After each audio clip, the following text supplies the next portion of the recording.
ہم دیکھیں کہ اگر بہت سے مسلم ممالک جو ہیں وہاں پر خواتین بھی جو ہیں ایکٹیو ہیں سیاسی معاملات میں. ایران کی اگر ہم بات کریں تو وہاں پر بھی ہم دیکھتے ہیں کہ وہاں پر ایران کے اسمبلی میں بھی یا ایران کی سیاسی پارٹیز میں بھی وہاں پر بھی باحجاب خواتین جو ہیں ایکٹیو ہیں اس فیلڈ میں. کالج میں وہ لیکچرز دے رہی ہیں, حجاب کے ساتھ جا رہی ہیں, حیا پاک دامنی کے ساتھ, کہیں کوئی ڈاکٹر, یہاں تک کہ آرمی میں بھی ہیں. بے شک بے شک. تو اس طرح سے مثالیں ہم دیکھ رہے ہیں, یعنی دین اسلام نہیں روکتا ہے خاتون کو اس طرح سے ایکٹیو ہونے کے لیے. اور اگر ہم یہ بات تو آج کے دور کی ہوئی, اگر ہم بہت پہلے جائیں, قدیم زمانے میں جائیں, رسول اللہ کا دور ہم دیکھیں کہ رسالت مآب حضرت محمد مصطفیٰ صلی اللہ علیہ وآلہ وسلم, آپ کے دور میں بھی سیاسی اعتبار سے کس طرح سے ایکٹیو رہی ہیں خواتین. کچھ ایگزامپلس, یعنی اس دور میں جہاں اور لڑکیوں کو دفنا دیا جاتا تھا, یقیناً اس دور میں تو جب رسول خدا صلی اللہ علیہ وآلہ وسلم آپ تشریف لائے, آپ نے اس دین اسلام کو لوگوں تک پہنچایا, تو آپ نے خاتون کی اہمیت کو بھی واضح کر دیا, خود اپنی بیٹی کا احترام کر کے بتا دیا کہ ایک بیٹی کا مرتبہ کیا ہے, ایک عورت کا مقام اللہ نے کیا رکھا ہے, ایک بیوی کا درجہ کیا ہوتا ہے, خاندان میں ایک عورت کی اہمیت کتنی زیادہ ہے, کتنی امپورٹنٹ رول وہ جو ہے پلے کرتی ہے. تو یہ تمام چیزیں آپ نے واضح بھی کر دی. اگر سیاسی معاملات آتے ہیں تو اس میں بھی کچھ ایگزامپلس ہمارے سامنے موجود ہے کہ جو اس ٹائم پر جنگیں ہوا کرتی تھیں, ان جنگوں میں بھی کچھ ہمیں وہاں پر نظر آتے ہیں کیریکٹرز, کچھ کردار کہ جنہوں نے مدد کی ہے. میں اگر بات کروں جنگ احد کی, جنگ احد میں 14 تقریباً 14 خواتین جو تھیں انہوں نے الگ الگ کاموں کو انجام کیا, اور ان تمام چیزوں کو جو لیڈ کر رہی تھیں وہ جناب فاطمہ الزہرا سلام اللہ علیہا. آپ لیڈ کر رہی ہیں, یعنی آپ گائیڈ کر رہی ہیں کہ کسے کیا کام کرنا ہے, کسے کس طرح سے, تو اس طرح, اور ان کی قابلیت کی بنا پر یہ چیزیں, یہ کام جو ہے بانٹے گئے تھے. اس کی ڈیٹیلز ہے موجود, جی موجود ہے کتابوں میں سے, اور یقیناً اور کچھ مثالیں آپ کے سامنے, جیسے نام لے کر آپ کے سامنے بیان کرتی چلو. ام عطیہ,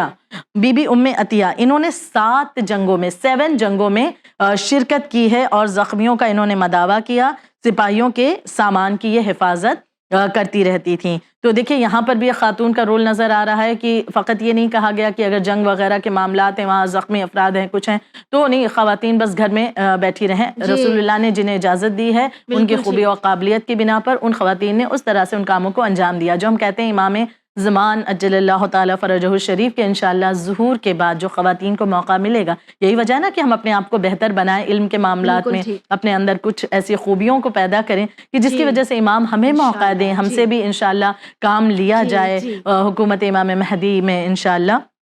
تو لہٰذا رسالت میں آپ کے دور میں ام عطیہ, انہوں نے 7 جنگوں میں شرکت کی. ان کا کام رہتا تھا کہ زخمیوں کا مداوع کرتی, سپاہیوں کے سامان کی حفاظت کیا کرتی تھیں. ام ایمن مشہور نام ہے, بی بی ام ایمن, یہ جنگوں میں زخمیوں کی مدد کیا کرتی تھیں. ام سلیم, یہ جنگ احد میں سپاہیوں کو پانی پہنچایا کرتی تھی, انہیں پانی پہنچانے کا کام دیا گیا تھا. پھر معاذہ غفاریہ, یہ زخمیوں کا علاج کرتی, یہ ایک ڈاکٹر تھیں, ایک طبیب تھیں جو علاج کیا کرتی تھیں. ام سبلت, یہ ویپنز بناتی تھیں, اسلحہ بناتی تھیں,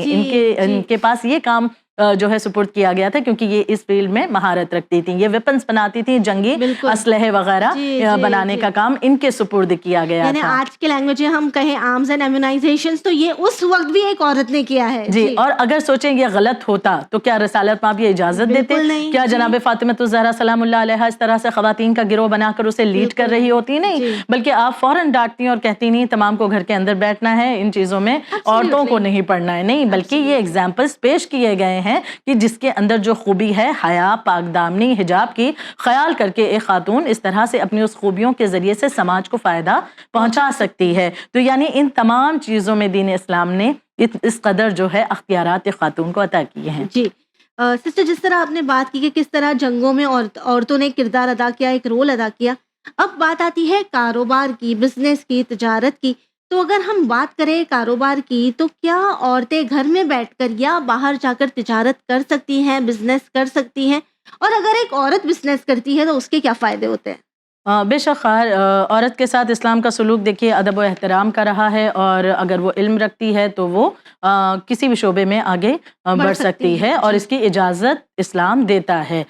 بس وہی چیزیں خیال رکھنی ہیں جو بار بار جن کا ذکر کرنا ضروری ہے. حیا کا, پاک دامنی کا, حجاب کا انسان خیال رکھ کر کے وہ ڈاکٹر بھی بن سکتی ہے خاتون, ایک انجینئر بھی بن سکتی ہے, وہ کسی اور شعبے میں بھی جانا چاہتی, وہ ایک بہترین استاد, ایک بہترین ٹیچر بن سکتی ہے, لوگوں کو بہترین درس دے سکتی ہے. پائلٹ بن سکتی ہے بالکل اپنے ٹھیک۔ حجاب کا خیال کرتے وہ ہوئے، آزاد ہے اپنا پروفیشن چننے کے لیے۔ جی تو لہٰذا اسے کہیں پر روکا نہیں گیا کہ عورت ہے اس لیے وہ کاروباری نہیں ہو سکتی، وہ بزنس نہیں کر سکتی، وہ جاب نہیں کر جی، سکتی، نہیں، جی۔ بلکہ دین اسلام اجازت دے رہا ہے۔ بلکہ اگر ہم دیکھیں تو اگر ایک خاتون جو ہے کاروبار کرتی ہے یا بزنس کرتی ہے یا جاب کرتی ہے تو اس کے کچھ فائدے بھی جو ہے نظر آتے ہیں، کچھ Okay۔ اس کے فائدے بھی ہیں۔ کس طرح سے؟ ہم اگر غور کریں کیا جو نظام اللہ نے بنایا بہترین، کہ ایک مرد کے پاس جو پراپرٹی ہے، جو کچھ بھی، یا تو وہ جو کچھ بھی کماتا ہے، کما کر لا رہا ہے، اس پر اس کے بیوی بچوں کا حق بنتا ہے، یعنی بالکل، نان و جی۔ نفقہ اللہ نے اس پر واجب قرار دیا ہے جی۔ کہ بیوی بچوں کا خرچ اٹھائے۔ لیکن اگر ایک عورت کچھ ارن کرتی ہے، وہ کاروبار کے ذریعے یا بزنس کے ذریعے یا اپنے جاب کے ذریعے سے کچھ کماتی ہے، اس کی اس کمائی پر اس کے علاوہ کسی کا حق نہیں۔ ہاں وہ خوشی سے دے رہی ہے، وہ الگ ہاں بات وہ ہے، الگ جی۔ بات ہے، اور لیکن اس کا پورا حق اس پر رکھا گیا جو بھی ارننگ اس کی ہے۔ یہ ایک بہت بڑا بینیفٹ جو ہے اسلام نے دیا ہے اسے، یعنی اس پر یہ واجب نہیں ہے کہ گھر کا خرچہ اٹھائے، بچے کو پالے یا فلاں کو خرچ دے یا اس طرح سے۔ ہاں وہ انسانیت کے ناطے پریشان حالات میں لوگوں کو دیکھ کر کے مدد کر رہی ہے، اس کا ثواب اپنی جگہ ہے۔ لیکن اگر بات کریں کہ واجب کیا گیا تو نہیں، یہاں پر اسے آزاد رکھا اللہ نے۔ پھر کاروبار کا فائدہ کیا ہو سکتا ہے؟ اگر ایک خاتون اپنے حجاب، حیا، پاک دامنی کے ساتھ گھر سے باہر جا کر کام کر رہی ہے، جاب کر رہی ہے، بزنس کرنا چاہتی ہے، کیا فائدہ ہو رہا ہے کہ خاندان کی مالی حالات کو وہ بہتر بنا سکتی ہے، وہ حالات کو بہتر بنا سکتی ہے۔ ایک میل ایگو لے کر کے کہ ہم اسلام کی طرف فقط اس وقت دیکھتے ہیں بعض دفعہ کہ بس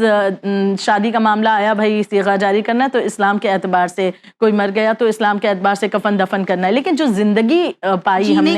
جینے کا طریقہ، اس میں اسلام کیا کہہ رہا ہے؟ اسے بعض دفعہ کنارے رکھ کر کے میل ڈومینیٹڈ سوسائٹی کو پریفرنس دی جاتی ہے، اور یہی وجہ ہے کہ آج معاشرہ کامیاب نہیں ہو پاتا، اور ہر وہ معاشرہ کامیاب آپ کو نظر آئے گا یا وہ ممالک آپ کو کامیابی کی طرف بڑھتے نظر آتے ہیں جہاں خاتون کو اہمیت دی جاتی، عزت بخشی جاتی ہے۔ وہ ممالک چھوٹے سے ہوتے ہوئے بھی وہ بڑے بڑے سپر پاور سے جو ہے مقابلہ کرنے کے لیے انہیں قوت مل رہی ہے، کیونکہ خاتون کو اہمیت دی ہے، ان کا ایک رول ہے۔ یہ نہیں کہ تم عورت ہو لہٰذا تمہیں کوئی حق حاصل ہے، میں مرد ہوں، میں ان چیزوں کا، ٹھیک ہے آپ میں اتنے اختیارات آپ کے پاس یا اتنا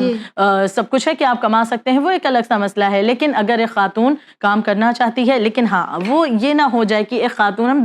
دونوں پہلو سے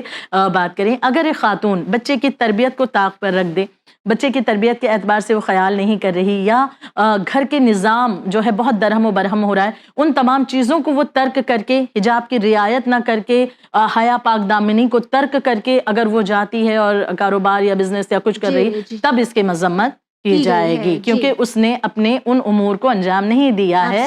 جن کی طرف وہ شریعت اسے متوجہ کر رہی ہے۔ اس کے ساتھ وہ آزاد ہے، ان تمام چیزوں کے ساتھ میں وہ آگے بڑھنا چاہتی ہے، اسے آزادی دی گئی ہے۔ تو لہٰذا خاندان کی مالی حالات کو وہ بہتر کر سکتی ہے اگر ایک عورت کماتی ہے شریعت کے دائرے میں رہ کر، اپنے بچوں کی تعلیم اور صحت میں ایک اچھا جو ہے اپنی طرف سے کنٹریبیوشن کر سکتی ہے، بچوں کو اچھی صحت کے اعتبار سے خیال کر سکتی ہے، اچھی تعلیم، اچھے اسکول میں اسے پڑھا سکتی ہے، اس کے لیے بہترین علم کا انتظام کر سکتی ہے۔ اور آج کے دور میں خاتون کے لیے تو اور آسان ہو گیا، آن لائن جاب وغیرہ یا ورک فرام ہوم کا جو آپشن ہے، اس کے ذریعے خاتون گھر بیٹھے بھی اپنے آپ کو جو ہے اس طرح سے خود مختار بنا سکتی ہے، بے شک خود مختار بنا سکتی ہے، انڈیپینڈنٹ ہو سکتی ہے، یعنی بہت سے فائدے ہیں۔ اور زن و شوہر دونوں پر جو ایک بوجھ ہوگا، دونوں مل کر کے بانٹتے ہیں اور آگے بڑھتے ہیں، تو لہٰذا اسلام اس سے منع نہیں کرتا۔ اور سب سے بڑی مثال ہم کیسے بھول سکتے ہیں کہ جناب خدیجہ الکبریٰ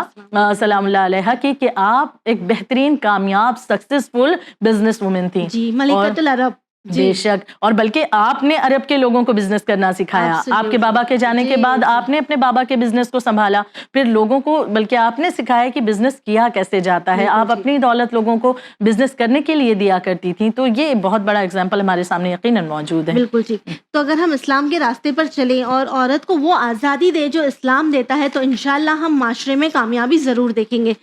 سسٹر، جس طرح آپ نے ہمیں کاروبار کی بات کر کے بہت ساری چیزیں ایکسپلین کی، بہت ساری چیزیں بتائیے، اب اگر ہم اسلام کے دامن میں دیکھنے جائیں تو ہمیں اور کیا مثال ملتی ہے، اور کون سے پروفیشنز ملتے ہیں جس کے ایگزامپلس آج بھی موجود ہیں؟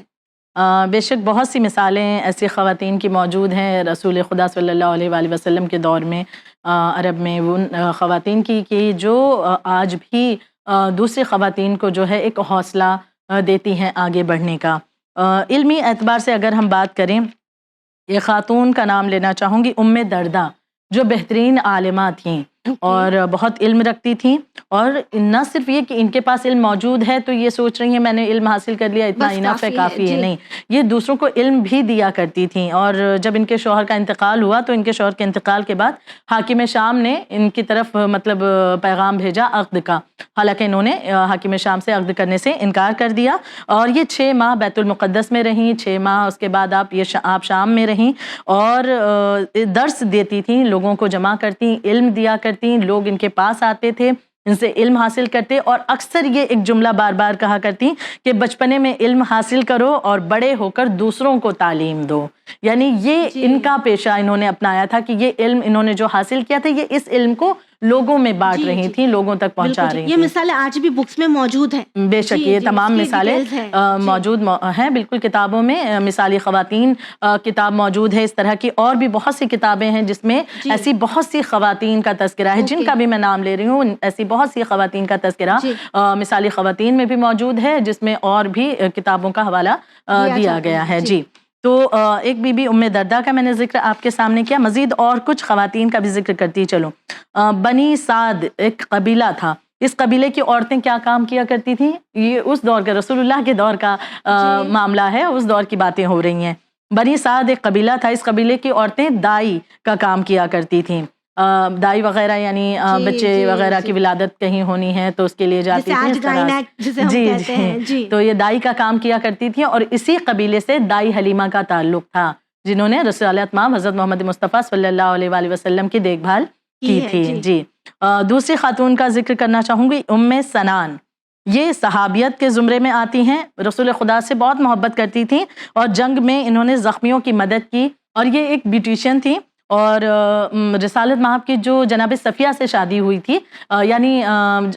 رسول خدا کی جو کئی بیویاں تھیں ان میں ایک بی بی صفیہ بھی تھی، اور یہ یہودی گھرانے سے ان کا تعلق تھا۔ جنگ خیبر کے بعد میں رسالت مآب سے ان کی شادی ہوئی، جنگ خیبر کے بعد یعنی یہ ایمان لائیں اور پھر رسول اللہ کے عقد میں آئیں،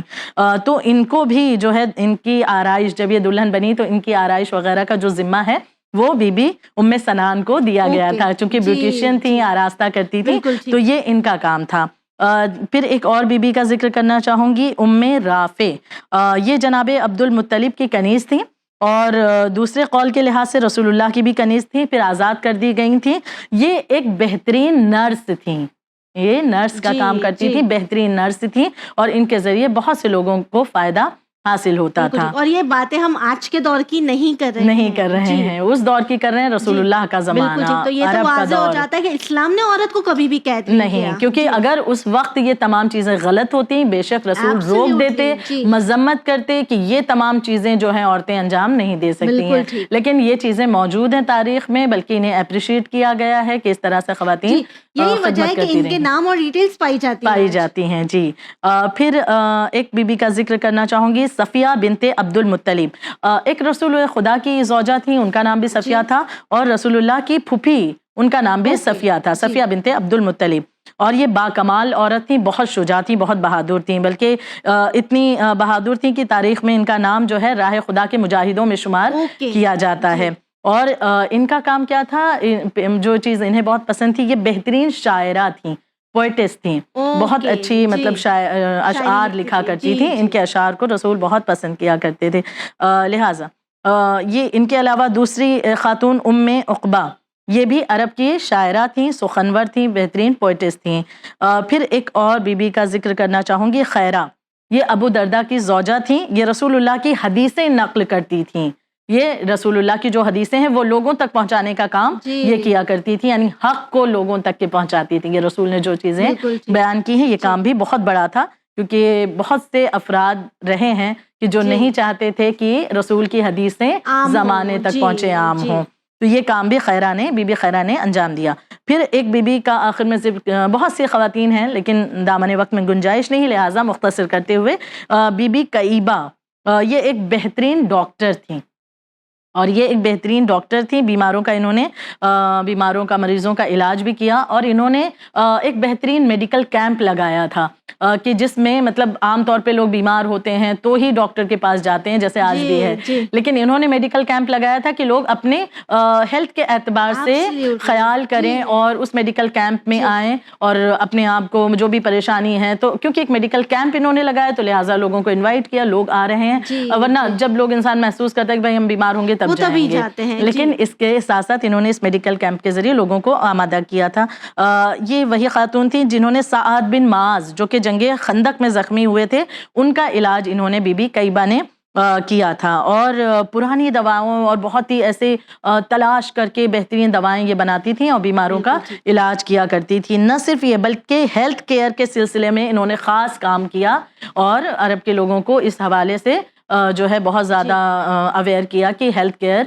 کتنا امپورٹنٹ ہے، اس کی طرف کس طرح سے توجہ دینے کی ضرورت ہے۔ تو یہ تمام مثالیں اس دور کی ہیں کہ جہاں پر ہم یہ سوچ رہے ہیں کہ عورتیں تو کچھ نہیں تھیں، ان کا وجود کچھ نہیں، لیکن وہاں پر رسول کے آنے کے بعد، دین اسلام کو نشر کرنے کے بعد میں یہ خواتین میں وہ ہمت، وہ حوصلہ پیدا ہوا کہ جو خوبیاں ان کے اندر تھیں وہ چیزیں باہر آئیں، اور پھر رسول نے انہیں اپریشیٹ کیا، یہ تمام چیزیں ان کی خوبیاں زمانے میں ظاہر ہوئی ہیں۔ یعنی یہ بات واضح ہو جاتی ہے کہ آج جس طرح کے نعرے ہم سنتے ہیں کہ بیٹی پڑھاؤ بیٹی بڑھاؤ، یا لڑکیوں کو پڑھائیں گے آگے بڑھتے جائیں گے، تو یہ ساری باتیں ہم آج کر رہے ہیں، معاشرہ آج دین کا اسلام نے بہت پہلے اس باتوں کا تذکرہ کیا، دین اسلام نے بہت پہلے ان باتوں پر زور بھی دے دیا، اور ساتھ ہی یہ ایگزامپلس ہمیں یہ بھی بتا دیتے ہیں کہ اسلام نے عورت کے پیروں میں بیڑی نہیں ڈالی ہے، یہ معاشرہ ہے جو عورت کے پیروں میں بیڑیاں ڈالتا ہے۔ اسلام نے عورت کو نہ صرف آزاد بنایا بلکہ اسے یہ حقوق بھی دیا، یہ آزادی بھی دی کہ وہ اپنا پروفیشن خود چن سکے۔ تو ہماری چینل ون کے ذریعے جو بھی پیرنٹس ہمارا شو دیکھ رہے ہیں، ان سے ایک درخواست ہے، ان سے ایک ریکویسٹ ہے کہ وہ حقوق، وہ رائٹ، وہ آزادی جو پروردگار عالم لڑکیوں کو دیتا ہے، ہم وہ آزادی اپنی بچیوں سے لینے والے کون ہوتے ہیں؟ ضرورت ہے ہمیں اپنی بچیوں کو سمجھنے کی، اپنی بچیوں کو موٹیویٹ کرنے کی، اپنی بچیوں کا سپورٹ سسٹم بننے کی، تاکہ نہ صرف وہ اپنی زندگی میں آگے بڑھے بلکہ ان کے ذریعے ایک بہتر معاشرہ بھی بنے۔ اسی امید کے ساتھ ہمیں دیجیے اجازت، پر بنے رہیے چینل ون